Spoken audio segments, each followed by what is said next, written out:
Assalamualaikum warahmatullahi wabarakatuh. Perkenalkan, nama saya Leonardo Gandhi Mirsa Pradana, biasa dipanggil Gandhi. Saya alumni SMKN 1 Sawo tahun 2021. Waktu itu saya mengambil jurusan TKR. Alamat rumah saya di Desa Sambit, Kecamatan Sambit, Kabupaten Ponorogo, RT 3 RW 1. Kalau mau main ke rumah silahkan. Ingin sharing atau menanyakan sesuatu boleh silahkan. Saya di sini akan menjelaskan tentang jurusan TKR. Sebelum saya lanjut, adik-adik udah tahu belum apa itu yang dimaksud jurusan TKR? Udah tahu belum? Oke, kalau belum tahu saya akan jelaskan.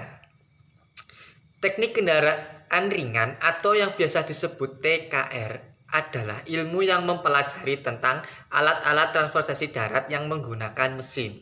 Nah, terutamanya adalah mobil. Nah, dan mobil sekarang itu sudah mulai berkembang. Dalam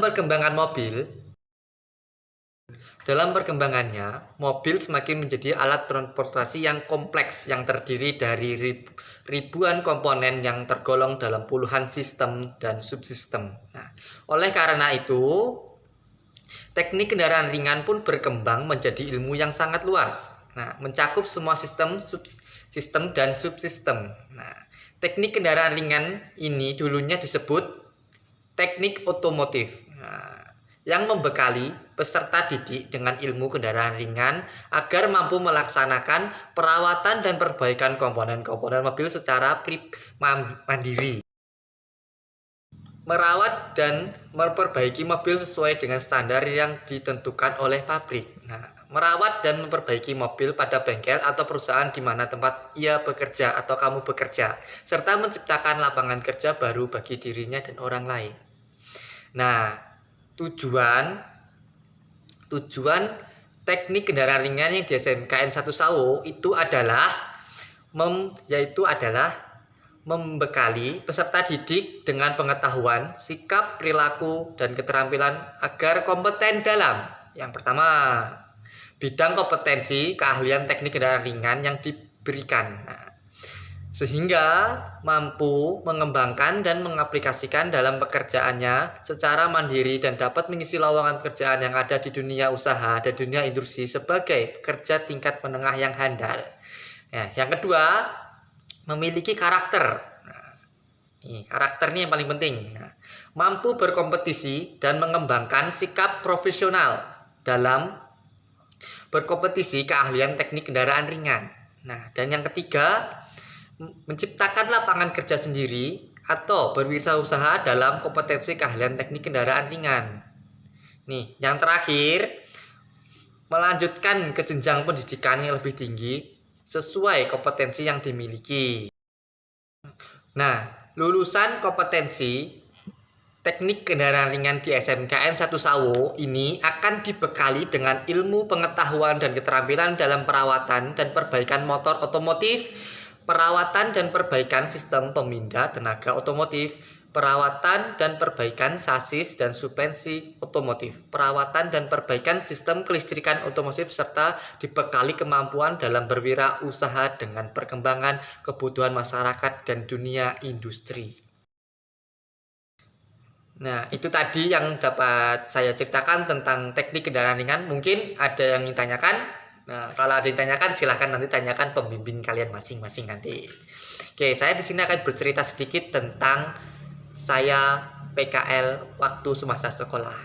Kalau ada yang belum tahu apa itu PKL. PKL biasanya atau yang sering disebut praktek kerja lapangan.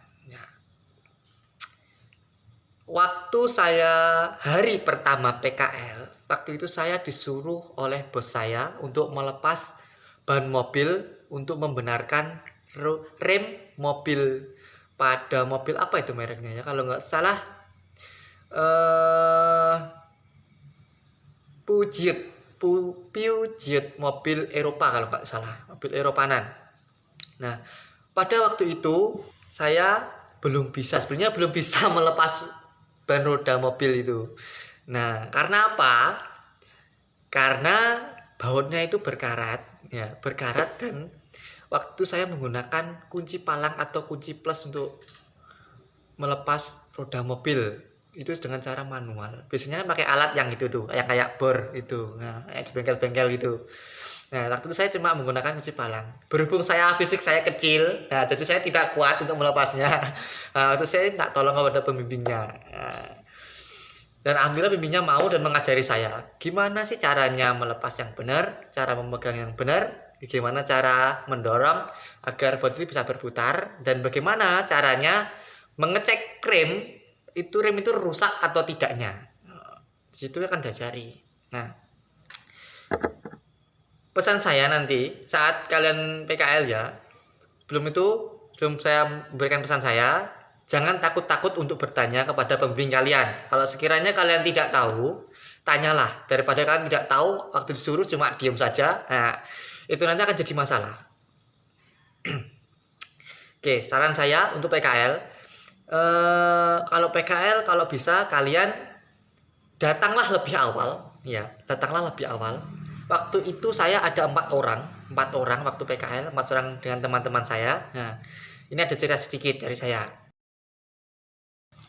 Waktu itu bengkel belum buka, bos pun masih belum datang. Nah, tapi dengan insting saya atau kemauan saya secara tidak sadar, bukan tidak sadar ya, secara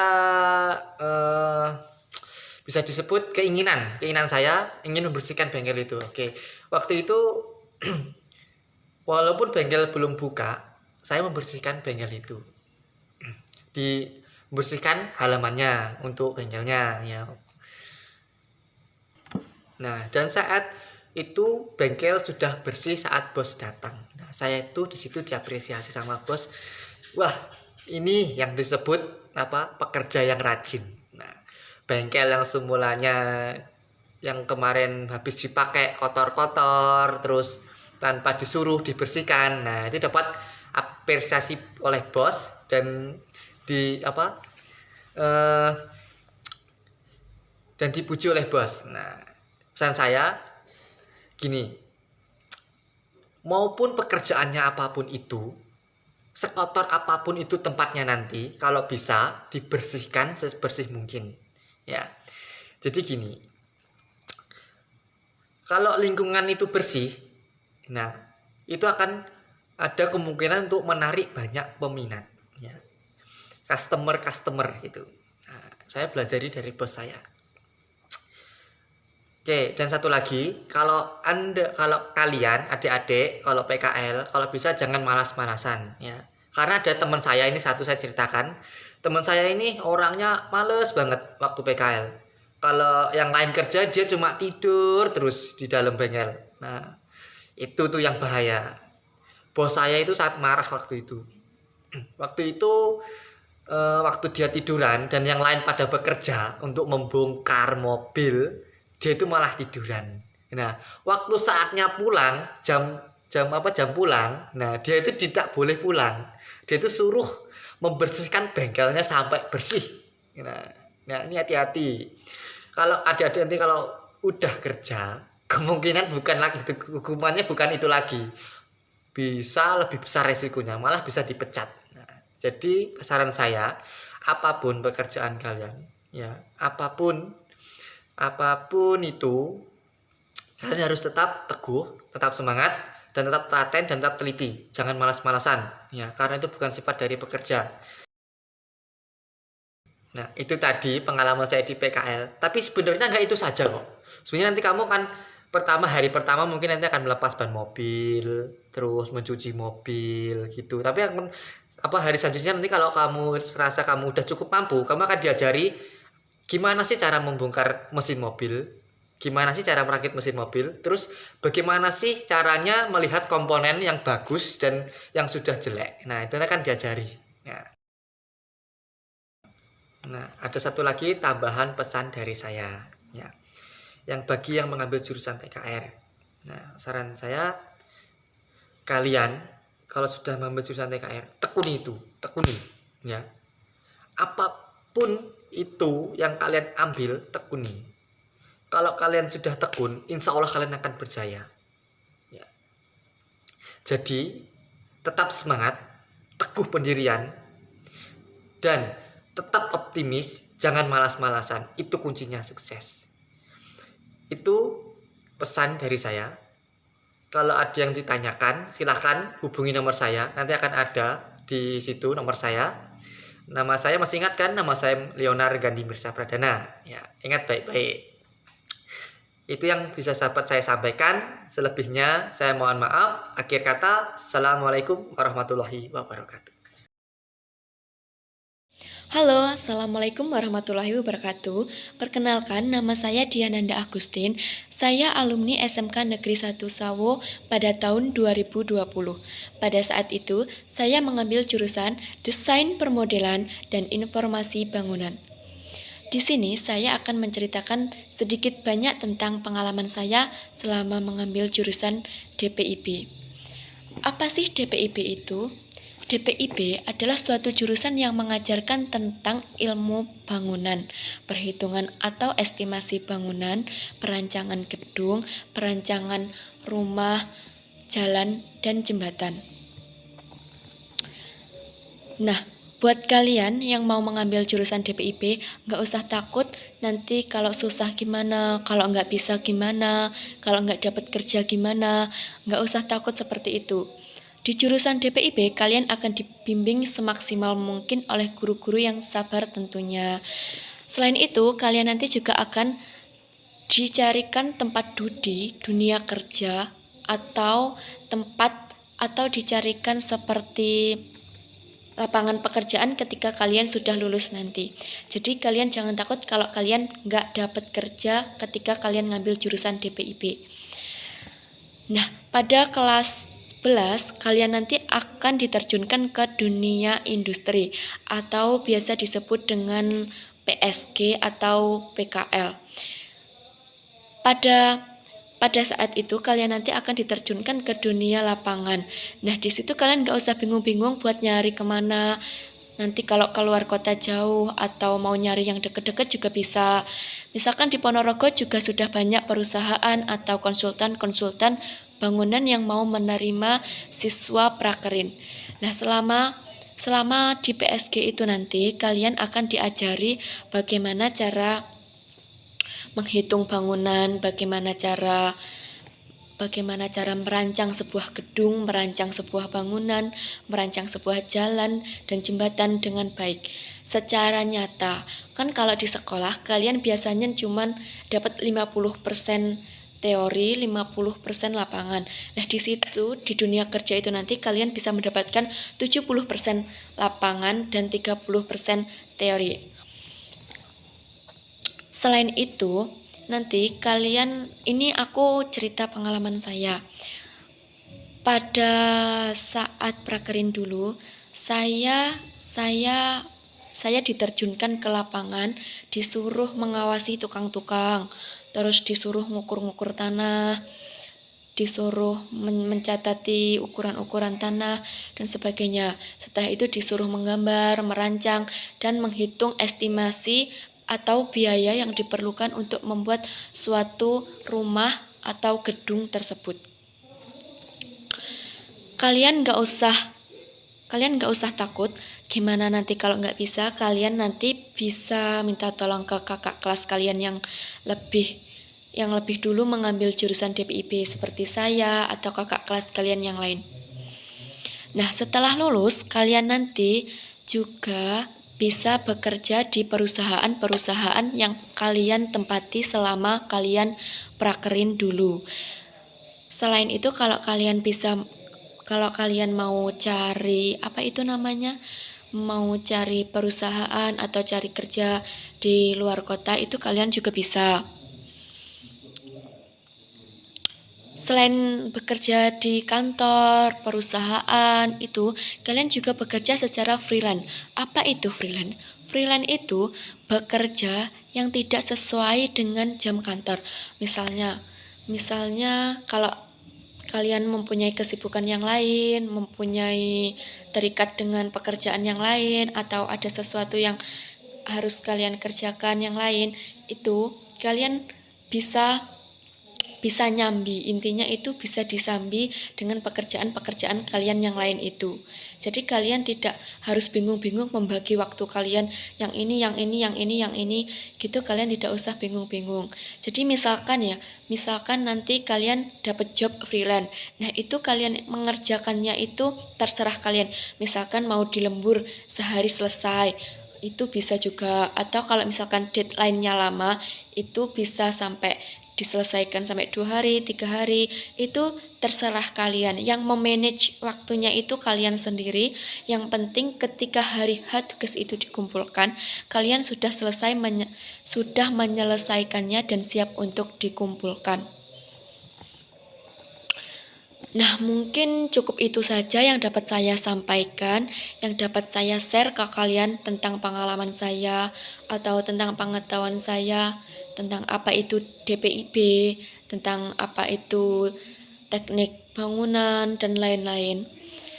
Pesan saya, pokoknya kalian jangan pernah menganggap sesuatu itu sulit sebelum kalian mencobanya terlebih dahulu. Oke, tetap semangat buat adik-adik yang mau masuk jurusan DPIB. Don't lose before victing. SMK bisa. Terima kasih. Sekian dari saya. Wassalamualaikum warahmatullahi wabarakatuh. Halo semuanya, perkenalkan nama saya Awalia Kurniawati. Saya lulusan dari SMK Negeri 1 Sawo tahun 2016 jurusan Teknik Komputer dan Jaringan. Saya saat ini bekerja di bagian finance atau mungkin yang lebih dikenal sebagai admin di perusahaan PT Indobismart di Surabaya. Saya akan menceritakan sedikit mengenai perjalanan karir atau apa ya, pokoknya perjalanan hidup sampai bisa di bagian ini. Mungkin bisa dijadikan buat teman-teman untuk suatu motivasi lah ya. Kalau keinginan, kalau cita-cita yang kita impikan itu harus terus dikejar sampai kita itu bisa meraih apa yang kita inginkan itu. Jadi ceritanya gini, kita mulai ya. Pada waktu itu di tahun 2016 saya lulus itu saya coba untuk mengikuti semua kayak seperti job fair, terus kirim lamaran ke berbagai perusahaan, tapi ternyata hasilnya ya gitulah, nol. Dan saya tuh juga sudah mencoba untuk mengirimkan lamaran atau CV saya tuh ke perusahaan ini, tapi ternyata ya hasilnya juga nol. Dan setelah beberapa bulan, ternyata saya tuh dapat telepon dari perusahaan ini untuk bisa mengirimkan lagi lamaran pekerjaan saya. Dan alhamdulillah setelah saya kirimkan, besoknya itu saya dapat telepon kalau saya suruh ke Surabaya untuk melakukan interview pekerjaan pada waktu itu. Setelah diterima di sini, saya itu bukan langsung ditempatkan di posisi yang seperti ini loh ya, bukan di admin. Secara basic saya pun, saya itu bukan dari seorang yang pinter atau mahir dalam keuangan. Saya basicnya dari komputer, dari teknik komputer dan jaringan. Pelajaran yang diajarkan pun kan berbeda jauh. Saya pertama kali di sini tuh ditempatkan di bagian gudang. Di situ saya dan tim diharuskan meredikan beberapa ratus komputer untuk disuplai ke berbagai cabang milik perusahaan ini pada waktu itu. Dengan perjuangan saya dan teman-teman pada waktu itu harus berangkat pagi, pulang malam terus selama hampir 2 bulan pada waktu itu. Tetapi pada saat itu belum sampai 2 bulan, saya sudah dapat info dan saya sudah dipanggil kembali sama bagian HRD untuk rolling posisi. Saya pada waktu itu di rolling ke bagian servis komputer. Perasaan saya senang karena mungkin saya pikir itu sudah sejalur lah sama apa yang saya pelajari selama di sekolah. Setelah berapa bulan sampai berapa bulan ya, selang berjalan pokoknya 1 bulan, hampir 1 bulan di servis, itu saya diinfo kembali kalau saya tuh juga harus dirolling lagi ke toko pada waktu itu, dan di toko tahu apa posisi yang harus saya tempati, yaitu adalah admin dan kasir toko. Itu awal mula saya menempati posisi itu. Dari pengalaman saya yang hanya, ya Allah, cuma tidak ada sama sekali yang namanya pengalaman tentang uang. Saya diharuskan di situ untuk mempelajari semua hal yang berhubungan dengan administrasi dan accounting. Setelah saya di situ udah sampai 1 bulan, saya ditelepon kembali sama perusahaan untuk kembali ke pusat dan harus menggantikan pendahulu saya untuk memegang satu tugas, yaitu sebagai admin hutang perusahaan. Dari situ saya, wow, amazing. Saya kaget, saya harus apa? Saya masih belum bisa sama sekali tentang keuangan. Saya harus memegang tanggung jawab yang sebegitu besarnya pada waktu itu. Dan ya sudah, saya jalani, saya dengan perjuangan yang memang begitu sulit, dengan derayan air mata, dengan pokoknya tidak bisa dijelaskan dengan kata-kata. Akhirnya sampai pada saat ini, saya selama 4 tahun kurang lebih saya berada di posisi sebagai admin. Alhamdulillah. Dari situ saya dapat menyimpulkan kalau sebuah mimpi, sebuah keinginan itu tidak bisa didapatkan dengan instan. Kita harus berjuang, kita harus berusaha tekun dalam menjalani semuanya itu. Kita harus terima dengan ikhlas, kita harus menjalani pekerjaan kita itu dengan hati, dengan keikhlasan yang tulus dari hati kita, seperti itu.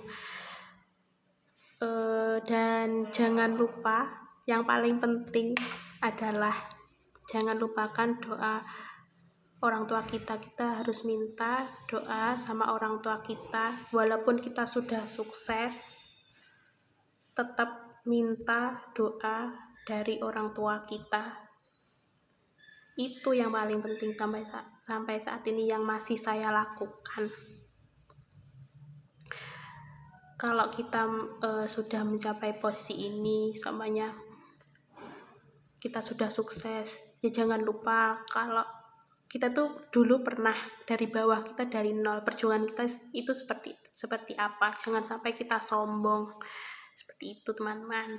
Jadi ya alhamdulillah sih, sekarang saya bisa di posisi ini. Saya dari perusahaan pun kemarin tahun lalu itu saya juga sempat dikursuskan, ya walaupun cuma kursus, tapi tempatnya itu loh di IAI, Ikatan Akuntansi Indonesia. Itu bagaimana susahnya kan ya, saya bisa dapat itu, luar biasa. Seperti itulah ceritanya. Mungkin ya sekedar itulah cerita dari saya mengenai perjalanan karir saya yang mungkin sedikit sederhana. Kalau nanti saya jelaskan panjang pasti tidak ada waktu lah. Jadi ya cukup sekian. Terima kasih karena sudah mendengarkan sedikit cerita saya. Semoga bermanfaat, bisa memotivasi kalian semua untuk mengejar mimpi-mimpi kalian, terus berjuang, selalu minta doa sama orang tua kita, selalu berusaha. Ingat, yang di atas itu tahu usaha kita, jadi tetap berjuang teman-teman. Kurang lebihnya mohon maaf, jika ada salah-salah ya mohon maaf. Mungkin dari perkataan saya yang kurang lancar ataupun masih ada kekurangan banyak sekali yang seperti ini ya, mohon dimanfaatkan. Wabillahi taufiq wal hidayah. Wassalamualaikum warahmatullahi wabarakatuh. Salam sehat untuk semua, jangan lupa patuhi prokes. Perkenalkan, nama saya Joko Purtomo dari Sriti Sawo, sekarang bertempat tinggal di Sukorejo. Alumni SMK Sawo tahun 2017, jurusan Teknik Konstruksi Kayu. Ini lagi pasang kitchen set.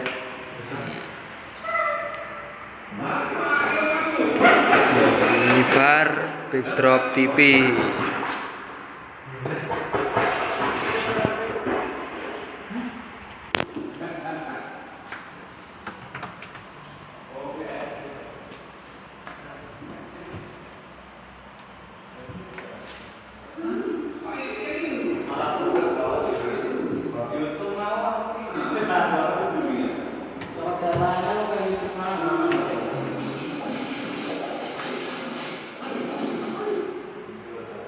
Ini hasil karya saya dan teman-teman grup di bidang furnitur interior.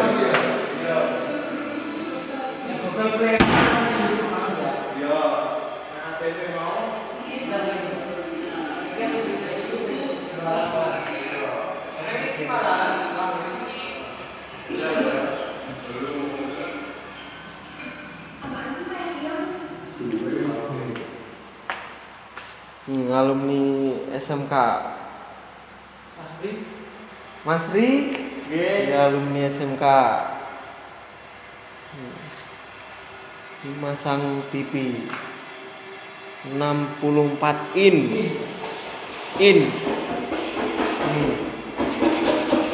Minibar, proses pembuatan minibar.